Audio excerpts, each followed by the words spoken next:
Welcome everyone to the 4th Annual Musicians Entrepreneur Conference. My name is Marie Nash and I am the Chief Operating Officer at the Hamilton Chamber of Commerce and a member of the Hamilton Music Advisory Team.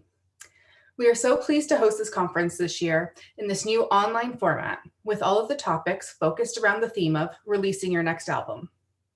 As we start today's discussion panel, we acknowledge that as hosts of this conference, the City of Hamilton is situated upon the traditional territories of the Erie, Neutral, Huron, Wendat, Haudenosaunee, and Mississaugas.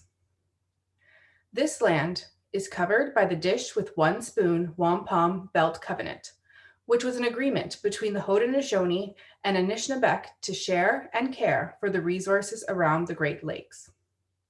We further acknowledge that this is the land covered by the Between the Lakes Purchase 1792 between the Crown and the Mississaugas of the First Credit Nation. Today, the City of Hamilton is home to many Indigenous people from across Turtle Island, and we recognize that we must do more to learn about the rich history of this land so that we can better understand our roles as residents, neighbors, partners, and caretakers. With these intentions in mind, we gather as members of Hamilton's music industry to share our knowledge and experiences. Our focus is in supporting the development and the retention of Hamilton musicians and growing our music industry. Musicians are recognized as core creators within the music industry, and without you, the industry cannot grow or thrive. We thank you for your work and creativity and want to see you grow and succeed as entrepreneurs and musicians, which is why we organize this annual professional development event. The annual conference is possible through the work of volunteers on the Hamilton Music Advisory Team and the Musicians Subcommittee with the support from Hamilton staff. Today, the final discussion as part of the 2020 Musician Entrepreneur Conference, and we thank everyone for joining us this afternoon for our last topic called My Album Is Done, Now What? I'm happy to introduce the moderator for today's topic, Brad Mockery. When kids discover music culture, dream of the spotlight, thrilling crowds with big vocals or big hair. Yet, while Brad's schoolmates were forming bands, he was already living his dream, designing posters and wrangling merch. Now, the founder of Royalty Gnomes, a music service company for an evolving industry, Brad's previous experience includes 5 years as manager of royalty and licensing at Canada's original independent label, True North Records, distributor at IDLA, and parent company Linus Entertainment, where he oversaw artists' revenue streams and secured music placements for film and television. Under his Royalty Gnome banner, Brad is excited to share his knowledge and experience for more than 2 decades in the music industry, including work with CMRRA, Ole Rights Management, the Glenn Gould Foundation, the Macaulay Boys, New Funk Concerts, KJ Saka, and Mac Graham. For emerging artists, Royalty Gnomes offers a 90-minute full-scope consultation where all existing assets, profiles, copyrights, and catalogs are reviewed to provide a checklist of next steps to turn their hobby into a business. Please welcome Brad as today's moderator. I'll now hand over the discussion to you. Awesome. Thank you, Marie. That was excellent. I think that summarizes it nicely. Yeah, thanks everybody for joining us. I see that we have 7 people on right now, which is amazing. And we're going to talk today about marketing after release. So yesterday, last night, if anybody tuned in, we talked about marketing up to your release date. And today we're going to talk about marketing after it's been released. So your album is out. Now what? I'm very happy to be here. Today we have a panel, an excellent panel of industry experts and artists, local artists here in Hamilton, who will speak about these different strategies. And we have with us Joe Lucas, Heather Valley, LT the Monk, and Ava Muir. And they cover a wide breadth of knowledge and experience in the industry. I pale in their presence. So I'm very happy to introduce them all, and they'll all be able to give a brief introduction speaking on this amazing experience. I think first we'll go to Joe Lucas, if she is able to unmute and start her video, and she can do her introduction. Excellent. There she is. Hi, Joe. Hi, Welcome to Brad. the panel. Thank you, and thanks for having me. So I'll just do a little intro about myself. My name is Jo Lucas. I am Australian. You can probably hear that from my accent. Been living in Canada for about 3 years now. And my background was originally as a music photographer for a long time. I studied that at uni, and then eventually I kind of wanted to make money. So I kind of went into the label world. It was about a decade ago now. I started at Sony Music. I spent about 5 years there working with Australian artists on the development side. So really working with brand new artists, artists that had showed a lot of promise and had just been signed, working closely with the A&R department. But I was always in marketing. So visual assets and things like that. I really love strategizing, planning, and then executing all the marketing around a release. So from there, I bounced to a management company and did the same sort of, they had all independent artists. So since about 2016, I've pretty much primarily been working with indies. So I moved to Canada and then have worked for a couple of different independent labels. I was at Dynalone in Toronto in 2018 and then Sonic Onion here in Hamilton. So about a year ago, I branched out on my own. I started my own marketing business called Just Really Good. And I work with a diverse range of independent artists, labels, managers, and we kind of really get down to like strategy, audience building. I kind of work with them every step of the way through a release. Lots of education in there as well, so that I can empower the artist. And without the creation of my company was really driven from a desire to see more diversity in the Canadian music industry. I like to hear stories in music from all different types of people, and I wasn't seeing enough of that. So I hope to partner with a lot of artists that come from really different backgrounds, so we can kind of amplify their songs and their message. Excellent. Well, thank you for joining us. And next we have Heather Valley. Heather is a local artist and also a key, what is it, a keystone in the local industry, having worked at live music venue, the Casbah, for a long time, both as a producer and well, you can talk about it better than I can. Go ahead, Heather. Thank you for joining us. Thanks so much, Brad. So my name is Heather Valley. I'm an Americana singer-songwriter primarily based here in Hamilton. I also run live events and the open mic at the Casbah when it's normal times and we're able to do those things. My background is a little bit different. I actually had a law practice in Brantford, and I was a family law lawyer, and I had no vision of myself in music for a very long time. I ended up losing my practice. I had a complete mental breakdown associated with an abusive relationship that I was in. This triggered some predispositions I had to anxiety and depression, and I wasn't able to continue in that field. So in my recovery process, which started about 3 years ago, I discovered how much I loved songwriting and how it allowed me to take the pain that I had gone through and to transmute it into something beautiful, and then to connect with people and help them feel like they were less alone. So I've dedicated my life since that time to music, both to creating it and also to helping to foster other artists' careers in Hamilton. I also speak very frankly about mental health issues and about abuse, so that people who are in those situations don't have difficulty leaving associated with the stigma around talking about it. So that's a little bit about me. In terms of the reason that I'm on this panel today, I've been in 2 projects where I have a little bit of experience in this area. One was an alt-rock band called Another Crush. It was a concept band based on 90s alt-rock. We released 3 singles and an EP, and we got some attention around those, including an endorsement by Alan Cross for Global News and The Edge. But my main project, Heather Valley, I released my debut album independently last November. It got picked up fairly widely. It was named the #1 album of 2019 and #1 song of 2019 by the top Americana blog in the Netherlands, which led to a bunch of bookings over there that have since been postponed because of COVID. It was reviewed in the Philadelphia Inquirer. It charted in Canada, so it did pretty well, and this was all independent. So I'm here to talk a little bit about how to do this from the artist perspective with a bit of legal background and understanding. Excellent. Well, we will dive into all of that in just a minute, but first we need to hear from our 2 other panelists. Let's go to LT the Monk, who is another local artist, the most handsome man in Hamilton, and also everyone's darling. I think he here in Hamilton, he's taken us all by storm, charmed us all, and I'll let him speak about his experience and in his previous projects, but also he has a current project that he's working on that I'm certainly excited about.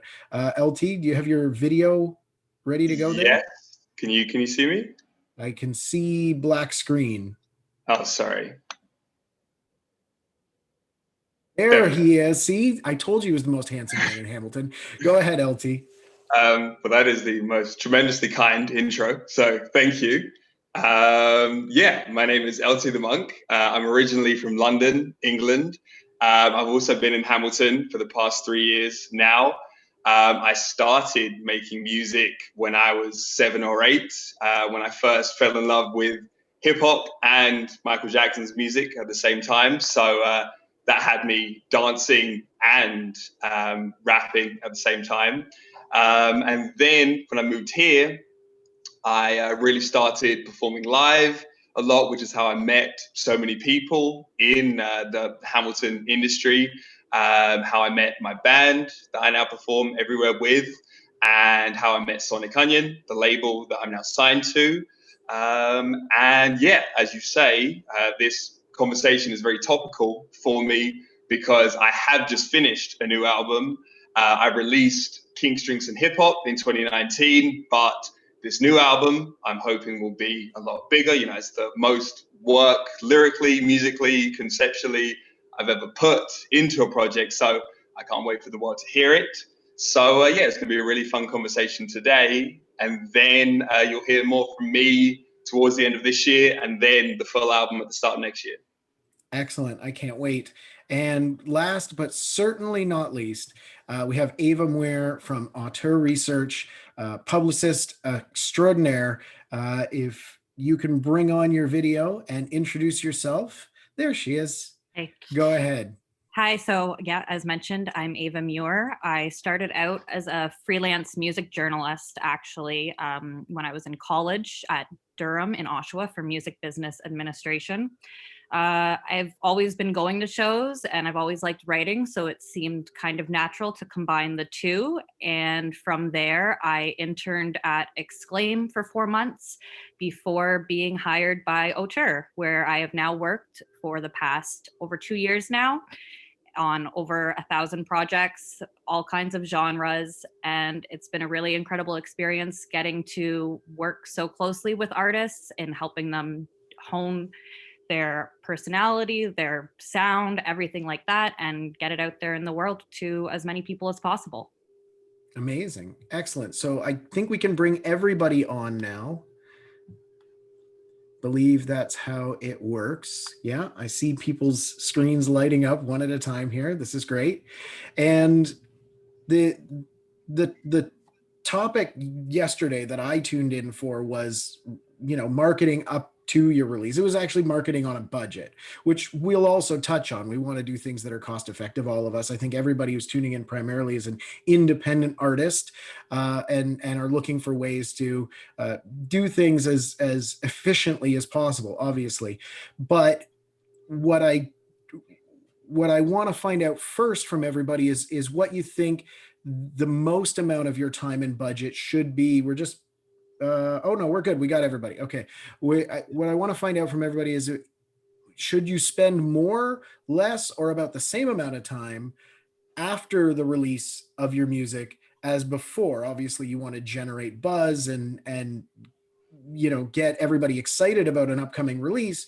But then there's also people who just drop it, like, oh, I just finished this song, I'm just going to put it out right away. And then they spend 100% of their time marketing music almost retroactively to the release. So what do you think? Which is more important, the before release, the after release, and how much maybe on a percentage basis should you spend of time and resources marketing in each of those windows? Let's go to Ava first, because she's in the top left on my screen, and I'll go down that way. Perfect. I would say that a lot of time needs to be put into after the release. That's kind of the most crucial part, because once your music's out there, as we know, people's attention spans are constantly getting shorter, and you put an album out, it's kind of fixed on that one date. So even if it's only been out for 3 weeks, people can still look at that and be like, oh, well, that's old news. There's so much more since then. There's over 50,000 songs being uploaded to Spotify every single day. So you want to be consistent in continuing to release after that album's out there. You want to have more material that you're teasing that leads up to something else. You're wanting to be on socials and really connecting with people to hone your identity as an artist and make it hard to kind of forget about you. Absolutely. Heather, let's go to you next. Thoughts on, before and after release, which has more weight, do you find? I think, having done this a couple of times, I think it's really important to plan your marketing campaign as kind of an arc that begins before the release and then continues for quite a while after. I would say probably if I had to do like percentages, maybe 30 to 40% beforehand and then 60 afterward. The thing that we have to keep in mind, just kind of picking up on something that Eva said, is so much music is coming out all of the time, and people need to become familiar with you, to trust you, to give some of their time to you. So that's why it's so important for people to be consistently in social media, to be consistently reminding people that they have music out there. And, part of it is in the hopes that they'll give you a chance and listen. And then part of it beyond that is to remind them how much they like that song, because I know even for myself as a listener, I sometimes take a couple of listens through a song to really have it like grab onto me fully and to fully experience it and then have it as a part of my life. So Absolutely, I would yeah. say 30-70, and I would say that you need to consistently and in fresh ways be reminding people of the fact that your music is out there. Absolutely. Yeah. And you make a good point about emotionally connecting with the music. Sometimes it doesn't hit you right away. It's not a banger, but it's a slow burn. And we'll go to LT next for his thoughts on before or after marketing, which has been more successful for you. I think after as well, just because before a project, you only have the people that knew you from the last project listening. So say it's only 100 people, but then after you release, then you do all the shows and you perform on bills where most of the people in the crowd, they don't know you. So you can focus on them. And then that'll be an extra 100 people listening to you. And then if you have a new video to promote the album coming out, you can say, okay, well, now you're just a new fan of mine. You can check this out. And then if you do a radio interview, it can be the same thing, always gaining the new audience.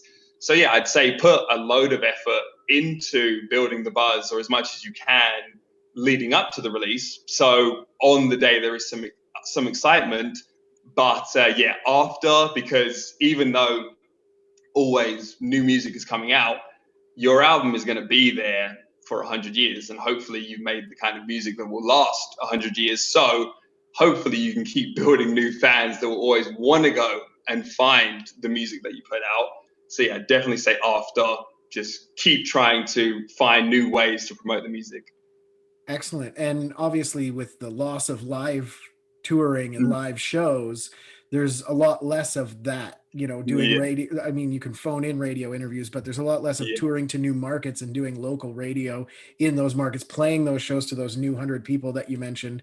So we're going to try and figure out, just in this call or in this panel, a few new strategies that replace those key things, at least for the short term. And I'm going to go to Joe next for your thoughts, but also I want you to segue into the next point, which is, could you flesh out some of the alternatives? I know LT did as well there with a video and a radio interview and said, but flesh out some of the alternatives for post-release marketing. Obviously, you can't pitch to Spotify anymore once the release date is passed.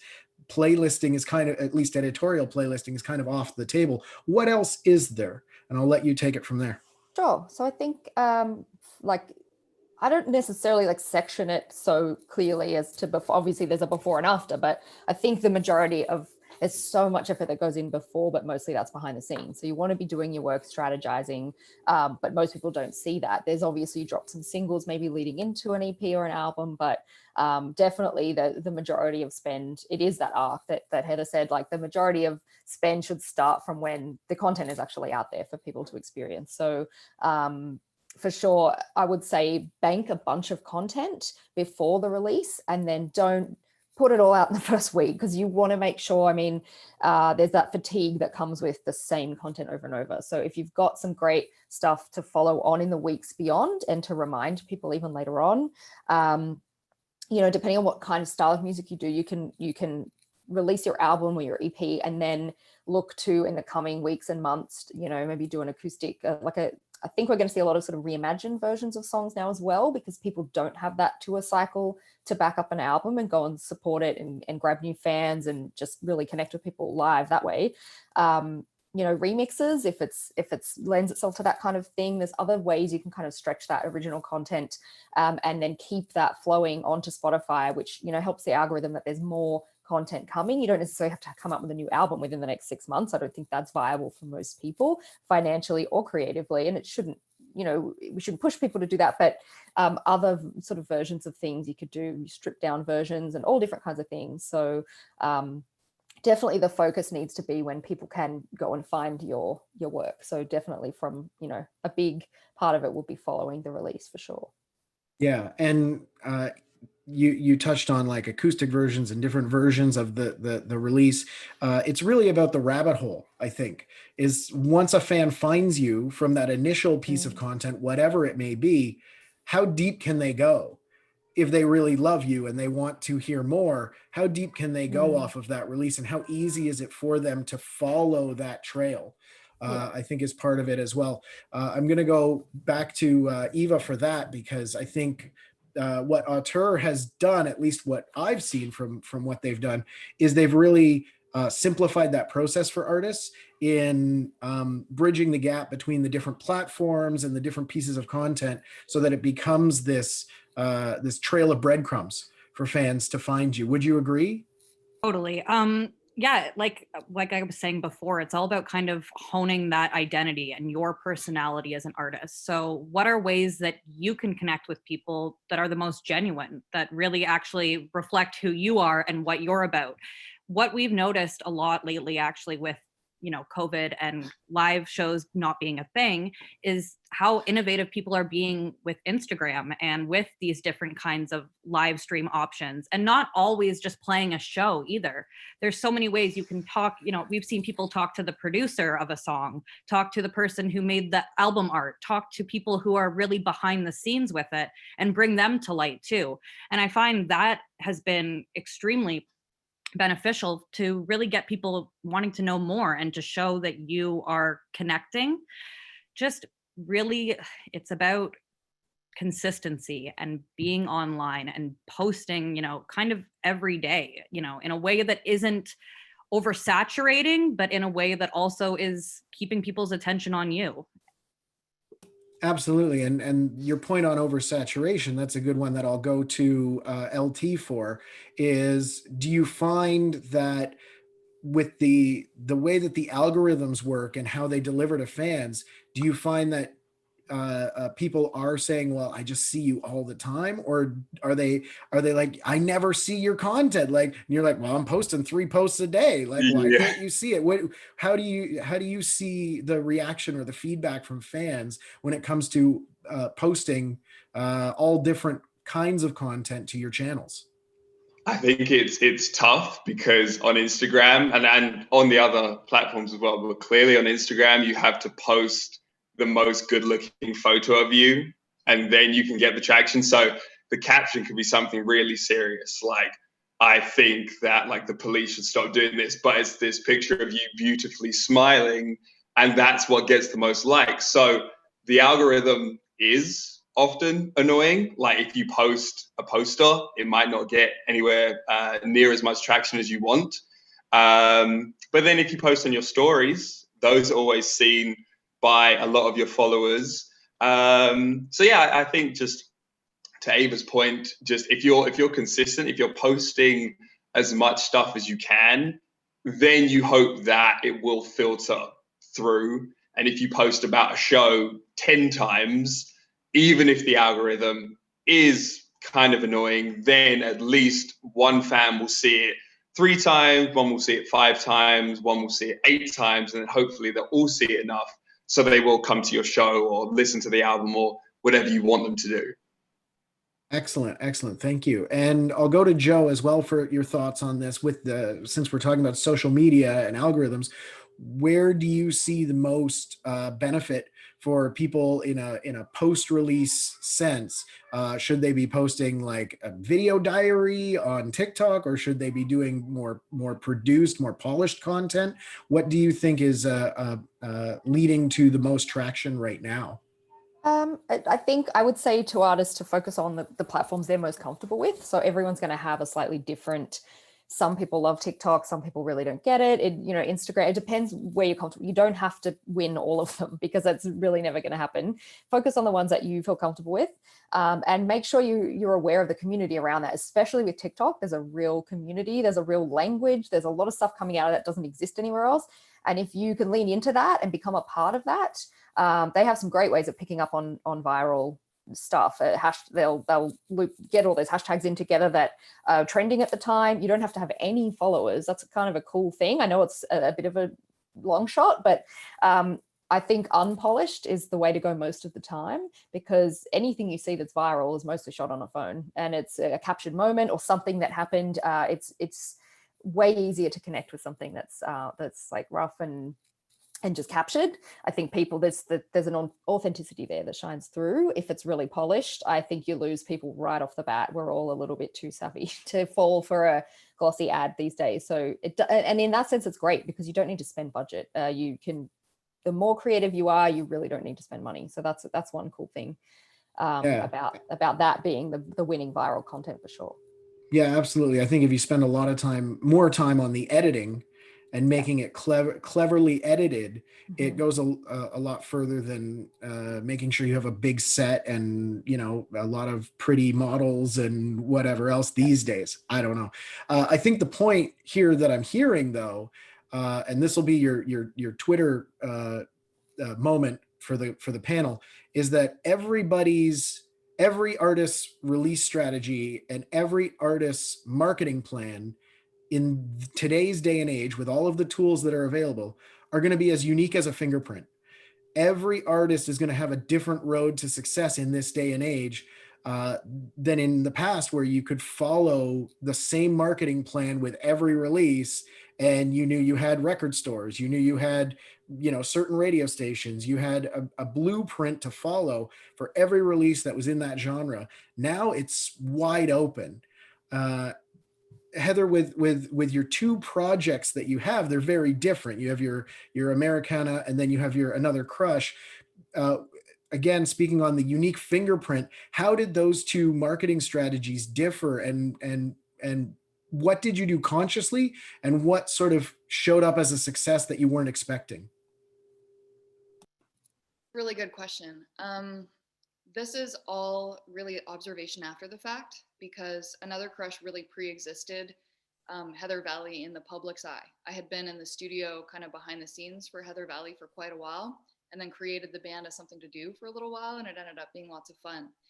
So the thing that I noticed with the rock world is that the before is maybe a little bit more important there. You have to have an image, you have to have a concept around how you imagine that band, and then you have to put it out. And your subsequent releases have to be consistent in respect of that image, or else people get really confused about what you're trying to do. Similar to something I was saying earlier, is you do have to consistently be putting music out. I think a lot of people have picked up on this, just because people want to be able to trust you and trust you with their time. So for the rock world, it was important to have that image and to have that kind of look, I suppose.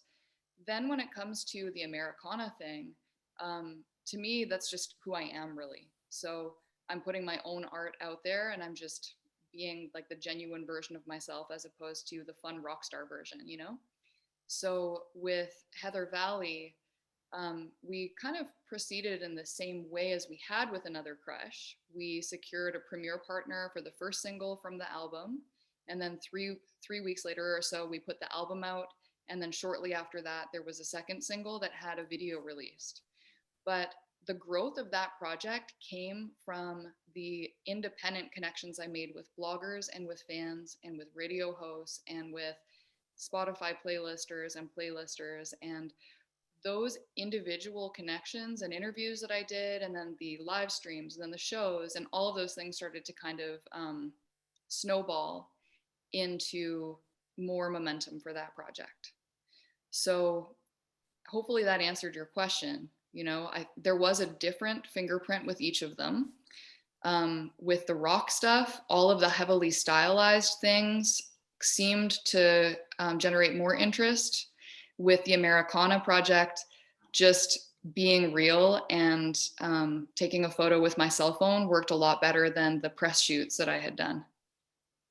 Yeah, absolutely. And sometimes those photography sessions, because you want to be fair to the photographer, it's their art as well, and pay them. But as you say, sometimes the authenticity, especially for a project where it's a solo record, shines through more so than the polished gloss of the 8x10 of the old world. A question that came up in the chat is, what age group should you focus on? And Greg, just to answer that question quickly, I think the age group doesn't matter as much as making sure that you're true to the artist that you are, or the image that you're trying to present. In the case of a band like Another Crush, as Heather was saying, you know, you want to be consistent with that, and the message shouldn't change based on what age group is perceiving it, unless of course you're an explicit artist. Then you want to have a radio friendly version. But I don't think, and anybody can jump in on this one, I'll do a scramble free for all, whoever wants to talk about age groups, but I don't think that the message should change depending on who the audience is in this day and age. Does anybody want to contradict that or agree? I think, yeah, I agree. If you're making the music that you want to make, then the age group will find the music. Like I don't say, oh, I'm trying to make music for 18 to 24-year-olds. That's just my age group. So I talk about my own life and then people gravitate towards it. But yeah, I don't think you ever need to say, okay, I'm going to make a song that 30-year-olds are going to like, because I think it will come across as inauthentic, and you might end up with 12-year-olds liking that song. Like, you really can't control that. So like you say, Brad, I would just be authentic to the kind of music that you do make. Excellent. Anybody else want to touch on age brackets? I mean, I know age isn't really, it's on like some analytics platforms, but I noticed that age group isn't on the TikTok analytics. They don't show you that you're 90% 14-year-olds. Like they don't give you that information. They show you like where they are in the world as far as a country goes, but they also don't localize it. In that sense, how important are analytics? Let's talk about that for a minute, and I'll go to Joe first, and then I'll go to Eva, because you have very real experience in this area, and then we'll ask the artists as well about their perception of their analytics. But how important is analytics, and how do you best make a story that you can use out of those analytics? I'll go to Joe first. I think they're super important. I think you should be checking in on them regularly, whether you've got a current release or not. If you've got a current release, you probably should be checking them all the time. I know I certainly do. And you kind of want to track where you're going. You want to see if you're growing. You want to see how many follows versus unfollows, because you could be gaining followers, but also losing them. There's all different platforms to track. So it's definitely really important, because it gives you a really good snapshot of where you are and where you're going. And you can also use some of those tools to compare similar acts that you might want to be in the group with. So in Spotify for Artists, you can compare your trajectory to two other artists over the same graph. So you can kind of have a look at, you might be able to make some goals out of that. In a year, this is where I want to be based on another local artist or something like that you can kind of have a look at. I will say Chartmetric is a great software to use. You can sign up for free and just track everything across all your channels. It's not always 100% up to date. It might be like a day behind with the data, but it's a good overall snapshot of where you're at. So that's a free service that anybody can use. I'll drop a link if you want. Yeah, I was going to say, Yeah. can you drop the link Yeah, for that for in sure. I've used Chartmetric, but I've used a paid version through the label that I used to work Yeah. for. So I've seen it maybe a different way. I would love to see what the free version looks like. Yeah, Yeah. it's good enough. Like, it's too expensive, I think, for most people to pay just Yeah. individually, but for sure. Excellent. And Ava, how about you with analytics? How do you best craft those analytics into a story that you can use to further attract more audience? Well, you want to pay attention to where you're getting the most traction, and wherever that is, that's where you want to then invest that attention. So Chartmetric, like Joe was saying, is an extremely useful tool to be able to kind of dig in and see those conversion rates, which are the trend of followers to listeners. So it's about, if someone listens to your song, do they then like the song? Do they follow you? Do they, keep up to date with what you're doing? Seeing that is extremely useful. And then just being able, to really focus in on where you're seeing that most attention come in, in whatever form it is, then you really just want to invest as much energy and time into that section, because that's where you're growing. So it's where you can keep growing. Right. So what I'm hearing, and correct me if I'm wrong, is that you want to double down. You want to put more resources into where you're seeing the spikes. If Absolutely. you're getting 50 Shazam, that's through your Apple metrics. Yep. If you get 50 Shazams on a song in South Africa and you had no idea that your song was even being played in South Africa, maybe it's time to look into getting a South African publicist or something. Yeah, or even just start putting some money into Facebook ads that are diverted towards South African audiences. Anything like that, you just really want to maximize it. Right. Okay. So if you don't have, for anybody out there in the audience, if you don't already have all of your 4 artists platform specific analytics claimed, go and do that so that you too can leverage some of these things that you may not even realize are happening in the background. Heather, do you have any success stories based on analytics where you've seen something go off and it's created a connection or a success for you in your music? Yeah, I kind of want to link this with a little bit about what others have been talking about. So I agree with LT. I don't think that it's as important to look at people's ages. One thing that is really important for me is looking at locations, as Ava and Joe were talking about. So I agree with this idea about putting ad revenue behind specific marketing campaigns after you've released your music in the areas where they seem to be picking up. So for me, that worked really well in the Netherlands and the EU. So a perfect example I can give you from my own experience is, this was so odd. I did an interview with a great country promoter based in Mississauga, named In the Country with Dave Woods. So anybody who's in the roots genre, follow him. He's a fantastic person to know in that world.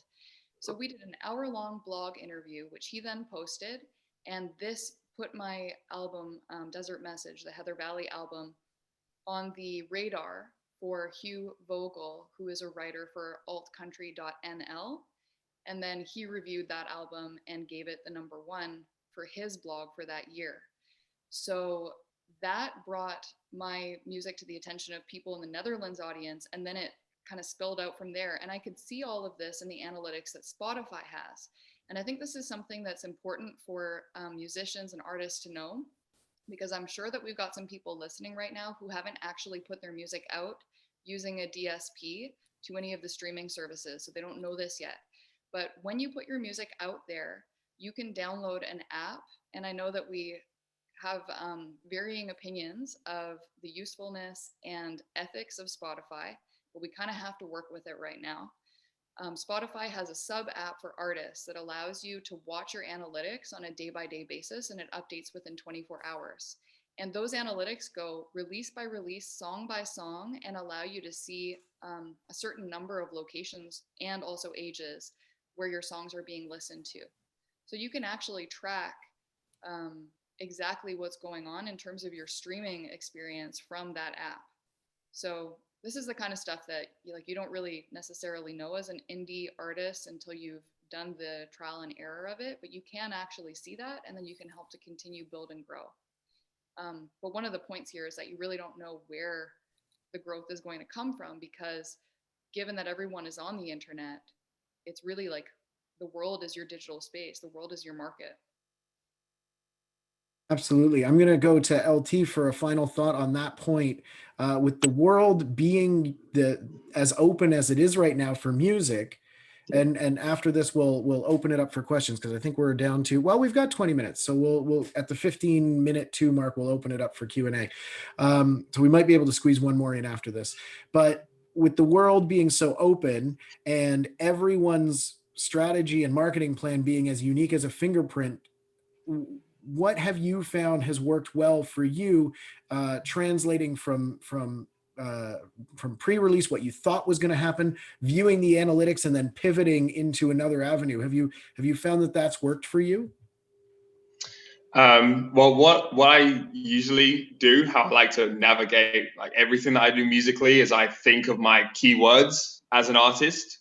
So if Coca-Cola are thinking of how they want to market themselves, they'll say, okay, we're fresh, we're energetic. So I think of myself as, okay, you have the lyricism, you have the dancer, you have British invasion, you have the funky look and all of that. So everything that I do tries to keep in line with that. So if it's the dancing, it will be a footwork challenge. If it's the lyricism, it will be promoting my lyrics on Genius. But then if I see the analytics, and then it will say, oh, you have all of these people in LA that are listening to you, then you can apply those keywords like Heather is saying with that location. So if you promote your lyrics in an ad, you can direct it to fans in LA, and then you could use that. And obviously right now, like you say, with performing being on hold is more difficult, but you could say, I'm going to promote this to my LA fans, and then when I go out there to tour, then you can book shows, and then the people that love your music for the specific thing in that specific location, they can come and see you, and then you can try and think of unique ways to promote your lyrics to them or promote the dancing to them, and then turn them into true fans. So a question came up in the chat a little bit earlier, another one from Greg. Do you need to have a music video? And I think that this goes with what you just said about finding a unique way to turn the dancing into a marketable thing specifically targeted at those audiences that you're seeing in the analytics.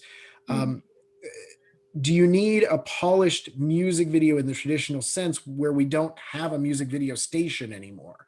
We don't have an MTV or a Much Music to give the music video to. Everything just exists, in the nebulous, tubes of the internet. So Is a music video important, or is just video content important? And I'll let you touch on that, and then anybody else who wants to jump in, just unmute, and we'll go with you next. I would say yes, because it's a multi-sensory experience. Like if someone hears your music, you want them to also be able to look at you.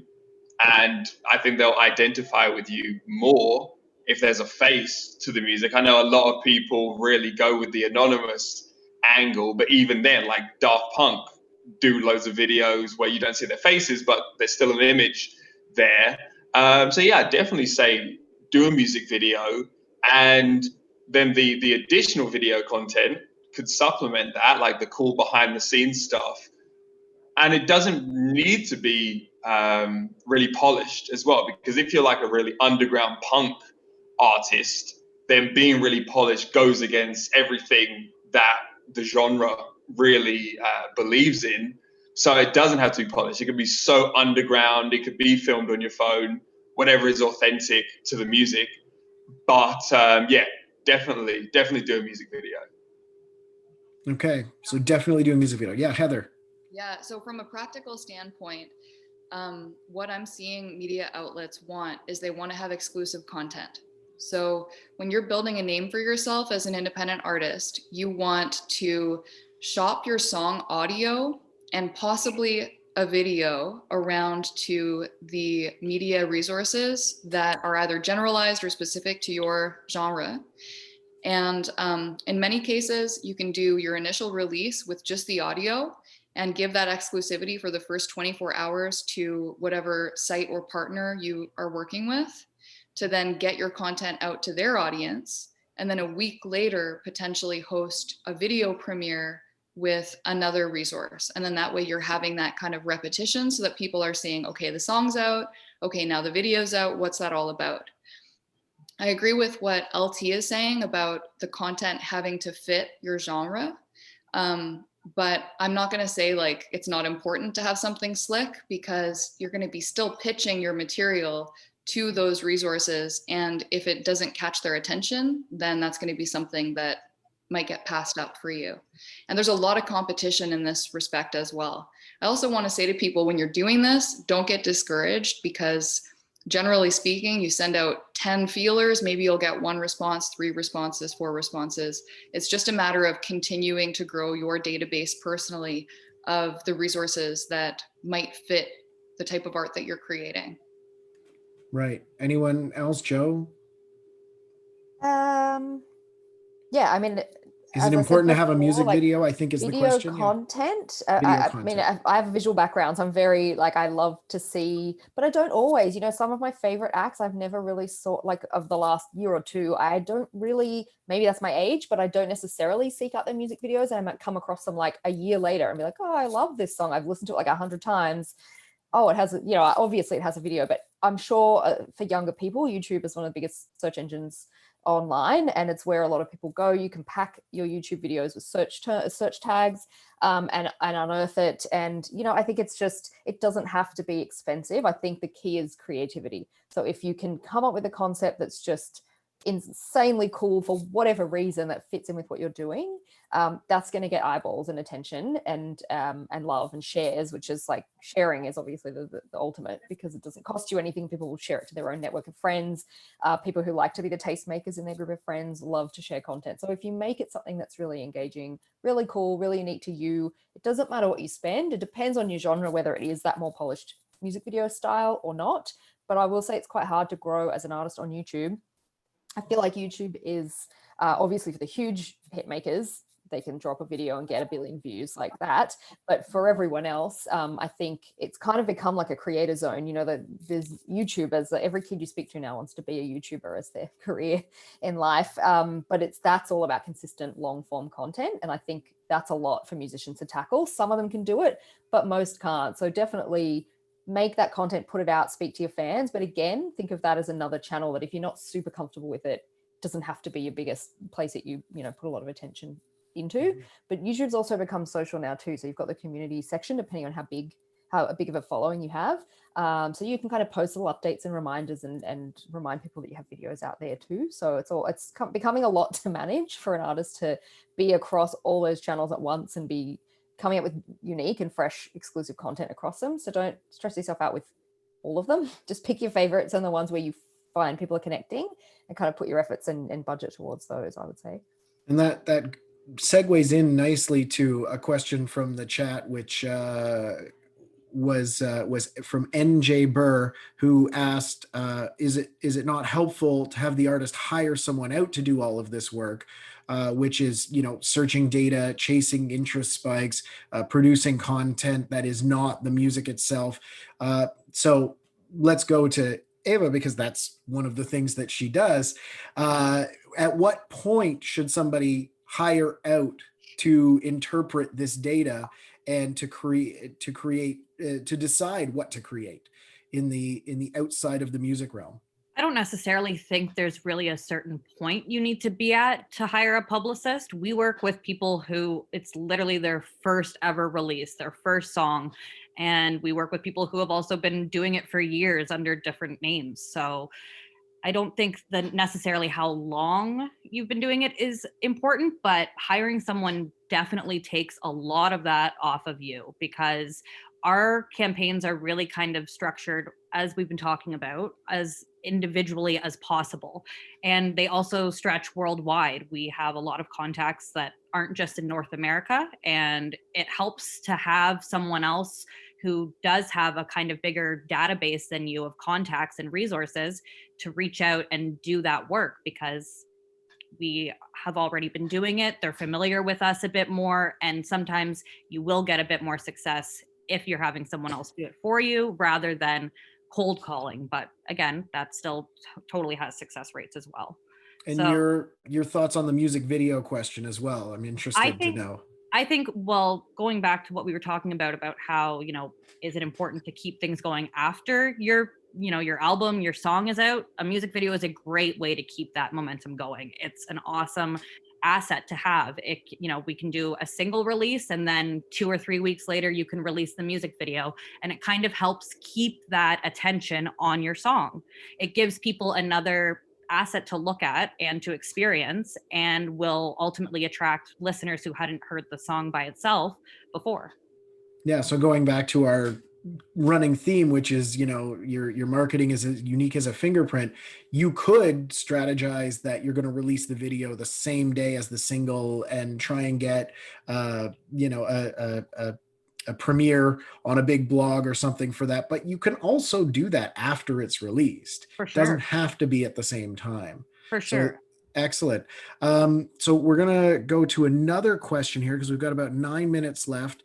Let's see. What is the album concept dead? That was the question here. I believe it's more important to focus on a great single, produce a video for it, keep releasing songs and subsequent videos, or is it still viable to release, 8, 10, 12 songs all at once? Is that, what do you guys think? Let's go to Heather first and then LT, because as artists, I think it's really up to you which path you want to take, the single or the album strategy. What are the benefits to each?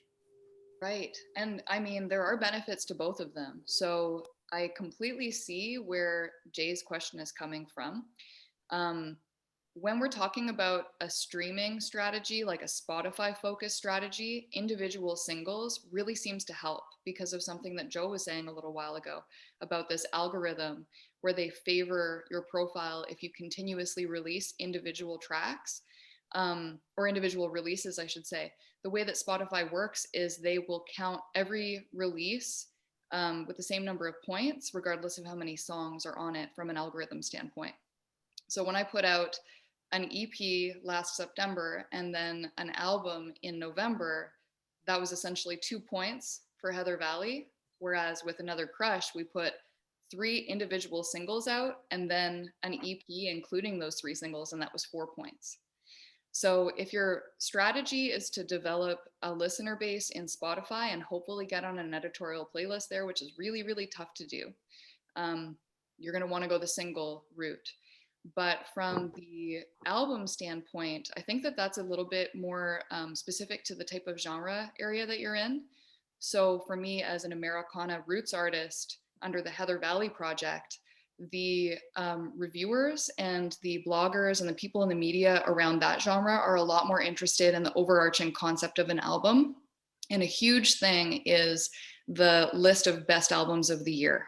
So all of the bloggers will have their list, and that's what December is essentially dedicated to. It's what are the best albums that came out, and you're not going to be considered as part of that if you don't have an actual album out. That being said, because of the cost associated and the demand to continuously create content, I think it's really hard from an indie artist standpoint to justify putting out an album of more than 8 songs at a time. And then you just have a shorter period of time between those albums.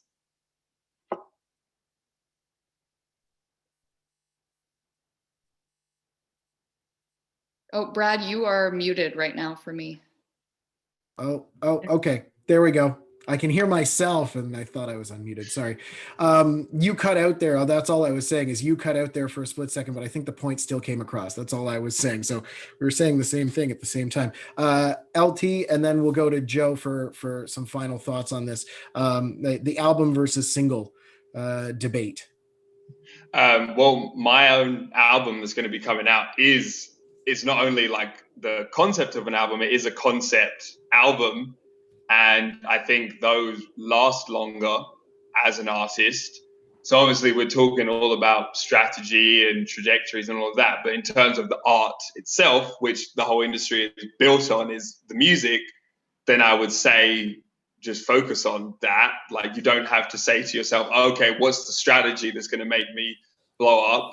Think of what the music is, and then think of how you can promote that to blow up, because the music is the paramount thing. So I'd say focus on having a great single and a great video as part of an album. And if you have an album, if you're, the next Billy Joel that has an album full of great singles as well, then that's perfect. But yeah, like, definitely focus on an album, because you have your one-hit wonders and you have people that have full careers based on great singles. But I don't think if you still want to be here in 30 years and people seeing your music and listening to your music, I don't think it's going to be based on the one cool single that you had. I think it's going to be based on, you had this amazing album that people can go back to for decades, and there was the content there, the true art there that lasted. So yeah, definitely the album is alive. Okay, excellent. The album is still alive. Joe, what do you think? Album or singles? I think it's not a choice. I think, well, it's not a choice for someone who does what I do, but it's definitely an artistic choice. So there are certain genres that definitely the album is still super important. I think in most genres, really. Maybe, again, that's my age, I'm not sure. But, the more like electronically produced music, maybe that is just singles, and not necessarily an album. However, I think there's a great strategy you can use, which is to, maybe you have your album and you build that over time, you've got that in the bank, and then, you can take 6 months to a year releasing single every so often. And what I would suggest, there's a trendy concept at the moment called the waterfall release method, which is you release a track, and then the second track, you release it with the first track underneath it as like a little EP bundle. And then you keep releasing tracks, and every time you release a new one, all of the releases from that project are on. And it's a little bit tricky if you're DIYing your distribution, especially, but an easy way of replicating that doesn't cost you anything is to playlist it. So you put yourself, so you would release a single, and then when you release single number 2, put the new single on the top of your own playlist, pin it to your Spotify profile, and then keep building on it like that. So you're making a little product. Every time you promote the new single, use that link to the playlist. So they listen to the new single, and then what do you know, they leave it on and they listen to 5 songs, and that will up your streams per listener, which is a huge metric that you want on Spotify. And then at the end of the whole thing, when you still want to ramp into a music release, an album release, you can totally repackage that. All your streams will be maintained, and then release that with the artwork, make a big splash, and then you can take all those individual singles down and you've got your end product. So it's kind of best of both worlds. You've still got all those playlisting potential of getting on editorial, getting on playlists, because you're working individual singles going in. And then at the end, you still end up with that concept, that album that people can come back to. So I think that's a really good kind of compromise between the two. You get the best of both worlds.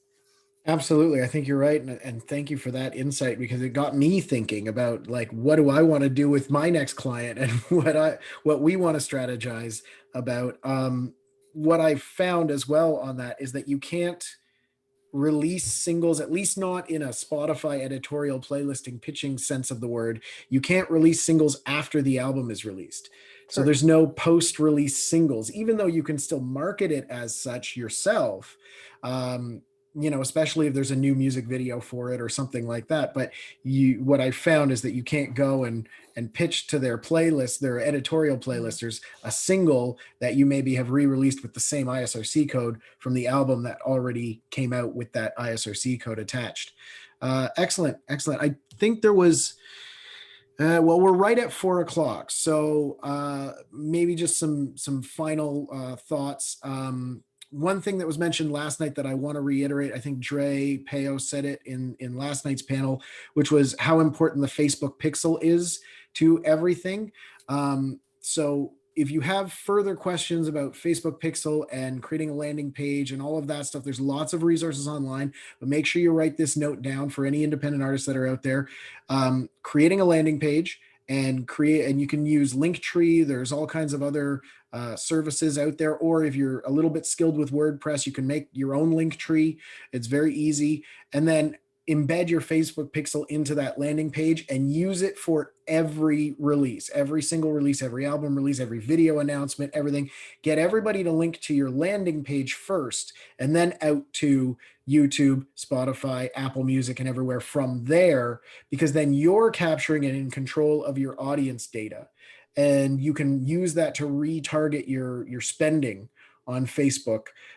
So I wanted to reiterate that from yesterday's panel. And I don't know if there are archives of all these panels happening, but go back and listen to Sherry and Dre and everybody from last night. They were great.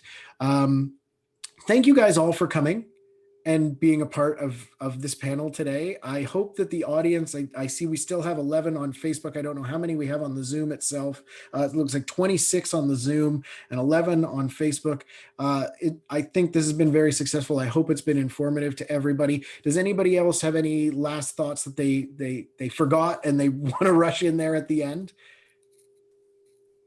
No, we're good. I might drop a link for everyone to a really great resource. I have no affiliation whatsoever, but it's a great roundup of all your different options. If you are an independent artist and you want to release your music and pick a distributor, it's a really good, and it just got updated this week. So I think it's a great resource. I use it often for anyone who wants to know the difference between them and how to weigh up the pros and cons. So I'll just drop that. Excellent. And I got a message here from Sarah that said the videos are available on our Facebook page. So the live stream is embedded there as an archive, and then they will also all be posted to the Hamilton City of Music website next week. So if anybody missed anything from the rest of the week, go back and watch them all again and take notes. And I hope to see a lot of big releases coming out from all you independent artists in the next 6 months. 6 months tops. That's it. That's it. And then you got to do something else. Yeah, you got to get it every 6 months. Awesome. Thank you guys. Thank you, Thanks, Heather, everyone. LT, Joe, Right. Ava. Thank you so much. Thank you, everyone. This was great. Guys. Okay. And thanks to the audience. Bye, guys. Bye. Bye.